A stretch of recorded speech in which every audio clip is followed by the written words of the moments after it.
let's get some week 4 games ranked. It's dark out, but I'm late getting these, so we'll do it now. The worst games, gonna be Chiefs and Ravens. We overhyped this game. It was not good. Panthers Patriots, it was also disappointing. We wanted to see more out of the Panthers. Broncos and Bengals, again, just one-sided. Titans and Texans, low scoring. We wanted to see like a battle of the worst teams in this division, but the Texans stepped up and the Titans did not. 12, the Browns and the Lions. The Browns did better than I think a lot of us expected, but it still was a bit of a blowout. To the average games, we got Vikings Steelers. Our first overseas game was unfortunately not the best.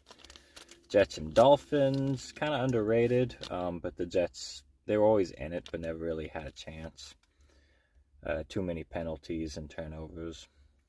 Commanders Falcons, underrated, but the Commanders always stayed in it, but you could tell they weren't winning. But to the best games, top half, we got the Saints and Bills, underrated. The Saints did better than we thought, and the Bills did a little worse than we expected.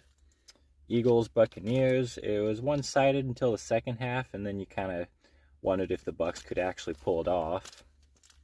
The Raiders and Bears, two bottom-tier teams that are struggling to stay in it, and they were playing each other close. The Jaguars and Niners, two teams that are hoping for the playoffs and played each other very well.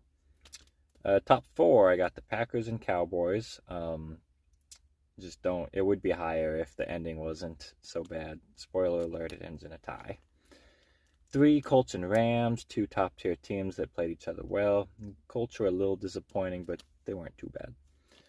Top 2, though, Seahawks and Cardinals. Our Thursday night game was a good way to start it off. Thursday night games have been pretty good this year for once. But number 1 is Chargers and Giants. Chargers first loss, Giants first win. If you haven't seen it, you really should. It's Jackson Dart's first game, and it was fun to watch. Ranking the AFC and NFC offenses and defenses. The best offenses in the AFC are going to be Ravens, Colts, Bills. Worst is going to be the Browns and Bengals and Titans. NFC, the best, let's put Lions, Cowboys, Seahawks. And for the worst, let's do the Saints and Giants. Defense, AFC, we got the best are Texans and Broncos. And the worst are going to be the Ravens and Bengals. Defense, best in the NFC is just going to be the entire NFC West. And the worst is going to be still Cowboys, and let's throw the Saints in there.